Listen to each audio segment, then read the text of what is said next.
Welcome to my channel. आज इस lecture में हम two dimensional geometry in case of polar coordinates में एक प्रॉपर्टीज़ पढ़ने जा रहे हैं। That is properties about a focal cord. Focal cord की जनरली एक प्रॉपर्टी होती है फॉर कॉनिक के लिए इन टू डायमेंशनल ज्योमेट्री, वो आज देखने वाले हैं और उसका प्रूफ भी हम देखेंगे।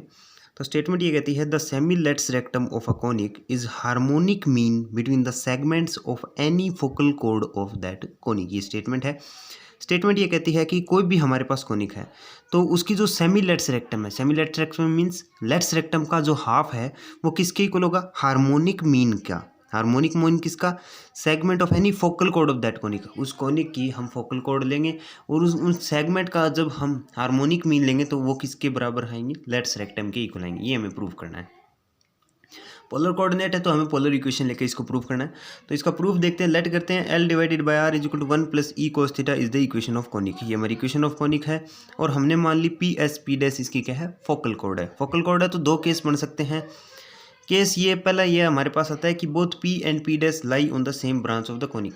दैट मीन्स वो कुछ इस तरीके से लाई करेंगे। ये हमारी फोकल कॉर्ड है, पी एस पी डैश ये हमारी फोकल कॉर्ड है। ये एक कॉनिक है ये पूरा और इसी की ब्रांच पे लाई कर रहे हैं। तो ये हमारे पास पहला केस आ गया। सेम ब्रांच ऑफ कॉनिक पे पी और पी डैश है वो लाई करते हैं। तो यहाँ से देखा जाए ये इसकी डायरेक्ट्रिक्स है और ये इनिशियल लाइन है। पी पॉइंट का कोऑर्डिनेट क्या आएगा? इसके साथ में एंगल बना रहा है अल्फा और इसका रेडियस वेक्टर क्या है? S P. तो इसका कोऑर्डिनेट आ गया एस पी और अल्फा। फिर पी डैश पॉइंट का क्या आएगा? जो वेक्टोरियल एंगल है तो अल्फा एंगल इतना है और ये एंगल अपना पाई और रह जाता है। ये एंगल इतना क्या है? पाई है। तो एंगल टोटल एंगल कितना आ गया? पाई प्लस में अल्फा आ गया। तो इसके कोऑर्डिनेट क्या आएंगे? S P dash and pi plus में अल्फा हमारे पास कोऑर्डिनेट आ गए। अब ये जो पी और पी डैश पॉइंट आए हैं ये हमारे क्या करें? कोनिक पर लाई कर रहे हैं। तो कोनिक की इक्वेशन को वेरीफाई करेंगे। तो ये जो पी और पी डैश के कोऑर्डिनेट है ये इक्वेशन में पुट कर देते हैं। दैट मीन्स जब पी पॉइंट के लेंगे तो रेडियस वेक्टर की जगह एस पी और थीटा की जगह अल्फा आएगा। जब पी डैश पॉइंट के लिए डिस्क्राइब करेंगे तो रेडियस वेक्टर की जगह हमारे पास एस पी डैश और थीटा की जगह पाई प्लस में अल्फा हमारे पास आएगा। तो ये वैल्यू रखने पर हमारे पास गिवन इक्वेशन में हमारे पास आएगा L divided by S P is equal to 1 plus E cos alpha. Equation 1 बना ली। Similarly L divided by S P dash is equal to 1 plus E cos pi plus में अल्फा। अब ये देखो cos pi plus alpha third quadrant, cos 180 degree पर change नहीं होता, plus alpha third quadrant में कोस नेगेटिव होता है। तो हमारे पास आ गया माइनस ई कोस अल्फा। तो हमारी इक्वेशन बन जाती है L divided by S P dash is equal to 1 minus E cos alpha. इसे हम अपनी इक्वेशन नंबर 2 बना लेते हैं। तो इन दोनों को अगर हम ऐड करते हैं, इक्वेशन 1 और इक्वेशन 2 को हमने ऐड किया तो हमारे पास क्या आएगा? L divided by S P plus L divided by S P dash is equal to 1 plus E cos alpha plus 1 minus E cos alpha. ये दोनों टर्म एक दूसरे को कैंसिल कर देंगे। कैंसिल करने के बाद में यहाँ पर 1 प्लस 1 कितना आ गया? 2 आ गया। तो हमारे पास में वैल्यू आ जाती है L divided by S P plus L divided by S P dash is equal to 2 आ गया।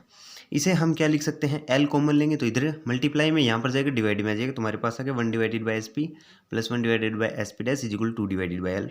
इसको अगर हम एलसीएम लेके सॉल्व करें तो लिख सकते हैं एस पी डैश प्लस में S P divided by S P dash आ गया, right, is equal to 2 divided by L हमारे पास है। तो यहाँ से L की वैल्यू अगर हम निकालते हैं तो L की वैल्यू हमारी आती है twice of S P dash divided by S P dash plus में एस पी। तो ये क्या रिप्रेजेंट कर रहा है? यहाँ से हम क्या लिख सकते हैं कि जो सेमी लेट्स रेक्टम है L वो क्या है? हार्मोनिक मीन है between segment of any focal cord का। पहला केस हो गया। दूसरा केस हमारे पास ये बनता है कि जो P और P डैश हैं lie on opposite branches of conic. That means एक ही कॉनिक की ब्रांचेज है लेकिन अपोजिट ब्रांचेज पे लाई कर रही हैं। कुछ हाइपरबोला का केस लिया जा सकता है। तो ये हमारी दो ब्रांचेज है, एक ही कॉनिक का हाइपरबोला लेकिन उसकी दो ब्रांचेज हैं और ये हमारे पास पी एस, ये हमारा एस है, एस पी एस डैश हमारी क्या है? फोकल कॉर्ड है। तो हमने क्या माना है कि ये जो एंगल है, ये जो पूरा एंगल है यहाँ से शुरुआत होकर इनिशियल लाइन से इस लाइन तक ये एंगल ये अल्फ़ा माना है। तो ये जो पी पॉइंट आ गया इसका वेक्टोरियल एंगल क्या है? अल्फ़ा और इसके लिए रेडियस वेक्टर कितना है? एस पी है। तो पी पॉइंट के कोऑर्डिनेट क्या आ गए? एस पी और अल्फ़ा। अब सिमिलरली ये चीज़ देखो, ये जो पी डैश पॉइंट है वो अपोजिट ब्रांच ऑफ कॉनिक पे लाई करता है, अपोजिट पॉइंट पे लाई करता है और इसके लिए अगर हम इनिशियल लाइन से एंगल देखें तो इसको अगर इस डायरेक्शन में हम लेते हैं तो इसके लिए एंगल क्या आता है? ये एंगल अपना पाई माइनस अल्फ़ा, क्योंकि ये पूरा अल्फ़ा था और ये इतना सब्ट्रैक्ट हो रहा है ये पाई, तो अल्फ़ा माइनस में पाई हमारे पास आएगा। ये पी डैश हमारा अपोजिट ब्रांच पे लाई करेगा तो इसका जो स्लोप है वो कितने का एंगल बना रहा है? वो अल्फ़ा माइनस पाई का एंगल बनाएगा। तो इसका कोऑर्डिनेट हमारे पास क्या आएगा? पी डैश पॉइंट के क्या कोऑर्डिनेट आ जाएंगे?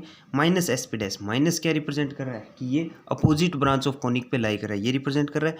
और कोऑर्डिनेट वेक्टोरियल एंगल आता है अल्फ़ा माइनस में पाई आएगा। क्यों आया? क्योंकि इसका अगर हम देखें तो यहाँ पर कितने का एंगल बनाएगा, ये इसका एंगल होगा, ये हमारे पास अल्फा माइनस पाई है। क्योंकि अगर देखा जाए तो ये जो लाइन है, ये लाइन जितना एंगल इनिशियल लाइन के साथ बनाएगी वो हमारा यहाँ से रिप्रेजेंट होगा, अपोजिट ब्रांच ऑफ कोनिक पे लाई कर रही है।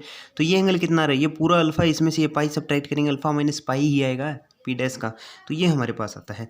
अब हमारे पास क्या है, पी और पी डैश है वो कोनिक पे लाई कर रहे हैं जैसा कि हमें दिख रहा है। तो ये कोनिक की इक्वेशन को वेरीफाई करेंगे। तो इक्वेशन में वैल्यू पुट करने पर हमारे पास दो इक्वेशन बनती है, L divided by S P is equal to 1 plus E cos alpha, equation number 3 बना ली।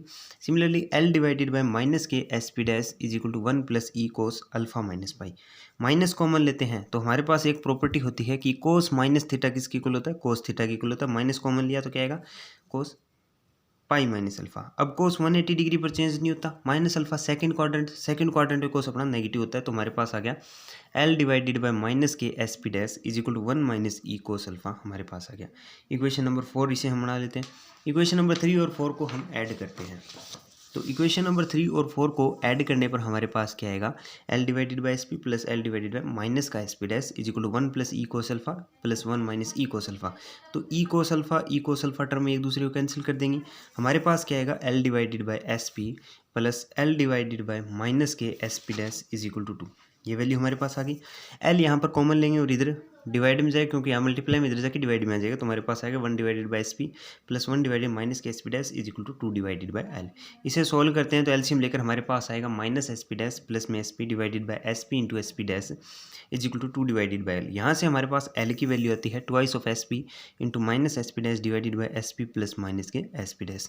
तो यहाँ से हम क्या लिख सकते हैं कि ये जो सेमीलेट्स रेक्टम है वो किसके इक्वल है, हार्मोनिक मीन है किसका, focal code between, harmonic mean between segment of any focal code of that conic. तो ये हमारा प्रूफ हो जाता है। ये एक इंपॉर्टेंट थ्योरम है और ये कई बार एग्जाम में पूछ ली जाती है। Thank you.